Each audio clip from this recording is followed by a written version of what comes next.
ng hapon, galing kami sa trabaho. Nagluto siya ng Sisig tofu. sisig tofu. Tingnan nyo. Kasi nagtatanong po ay dun si, ano ang pangalan? Sketch with Joanne V. Art. So, first timer siya na abroad. So, yung tinatanong mo na ang tawag nito, kung ilang kilo yung pwedeng dalhin, depende po yun sa airline na bibilhin na ticket ng agency nyo o ng employer nyo.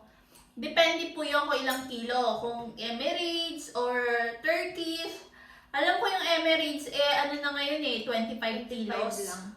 Tapos yung Turkish, 30. Pero depende yun sa klase ng ticket na ibibili sa'yo. Kung Emirates kayo, madali lang, no? May fit lang sa hand carry.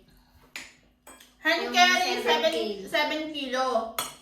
Meron kayong hand carry na 7 kilo, tapos yung luggage nyo, na depende kung 25 or 30. Sa Emirates, medyo mahigpit na sila ngayon. Ayaw na nila na meron kang hand carry, tapos meron ka pang mga bit-bit na maliit na bag, tapos may bit-bit ka pang mga paper bag, mga ganon. Medyo mahigpit sila. So, pag sinabi nilang 7 kilos, tapos plus yung luggage mo na 30 or 25, depende yon. Tapos may maliit ka lang na parang bag mo na parang personal na mo doon, okay lang yon. So, yun. Parehas sila ng Qatar Airlines. Oo. So, pag nag-layover ka, hindi ka maliligaw naman kasi may mga araw naman na pwede nyung sundan na may doon yung international transfer. Susundan nyo lang yon. Tapos, makikita nyo naman yung sa ticket nyo kung anong gate na kayo sa lilipatan nyo. So, tuturuan din naman kayo niya ng agency nyo pagka nabigay na sa inyo yung ticket. Huwag kang matatakot kasi pwede ka naman magtanong or meron kang marami kang makikilalang mga Pinoy kahit saan. So, or kahit sa may mga crew naman doon, kung talagang hindi nyo talagang mahanap, pwede nyong itanong.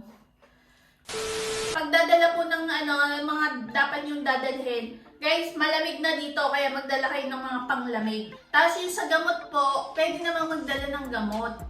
Biogesic, tapos yung may penamic, pero wag naman kung sobrang OA na ang dami.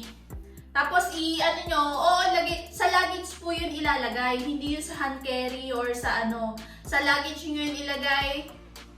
Kung maaari, kung bibilhin nyo yung gamot nyo, ilagay nyo na rin yung resibo doon. Para sure. Oo. Pero pwede naman po yun na magdala, pero huwag lang masyadong Kasi may dala din po kami dati ng mga ganon. May ipikasan pa kami, sa lompas, may vitamin C pa kaming dinala. So, yun, magdala po kayo nun. Tapos yung mga kailangan nyo, mga lotion, mga shampoo, ganon, i-wrap nyo po ng mabuti. I-tape nyo yung takip, yung mga magli-leak. So, i-tape nyo yun mabuti. Yung mga cologne, pwede din magdala niyan, mga alcohol, basta i-wrap nyo lang siya. Sa luggage lang po pwede.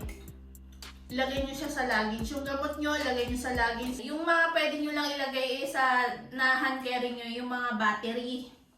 Yung mga power bank. Oo, yun lang. Kasi yung luggage nyo, make sure po, wag nyo para sa akin kung sinabi nilang 30 kilos, wag mo i-30 kilos. Kasi mamaya pagdating mo sa airport, iba yung sukat nila doon. Iba yung timbangan. Kaya kadalasan sa amin, ilalagay ko lang ng 28. Ganon. May alat ako na 2 kilos, ganon, or 1 kilo para ma-make sure ko kasi masasayang yung mo. Kasi kundi, tatanggalin mo yun, hindi mo madadala. Kaya make sure mo lang na mag-alat ka ng kahit 2 or 1 kilo na palugit. Yun lang po. Tapos po yung tinatanong nyo, yung sa brace. So, mahal ang pa-brace po dito. Kung naka-brace po kayo dito, mahihirapan kayo maghanap ng mag-a-adjust kasi mahal. So, hindi sila papayag. May kilala kami na hindi pumayag sila na mag-a-adjust. Aanhin nila, kakabitan ka nila ng bago, tapos babayaran mo. As in parang, Pakapit ka ulit. para ka nagpakabit uli. Pero mahal po ang brace dito. Yung iba, nagtsaga na silang, Sila na magtanggal. sila na nagtanggal. Mga kasama namin dati na nagpunta dito, tinanggal nila ng kutsara, ginanin nila. Kasi wala silang mahanapan. Pero yung kakalala namin dito, nakahanap daw siya sa Prague. Kaso, medyo pricey din. Swerte mo, pag nandito ka, dumating ka, may mahanapan ka ng mag-aano ng brace mo. Or may mura kang makikita. Salamat. Sana nakatulong kami sa gusto mong malaman. Kaya ingat po palagi. Good luck. Bye!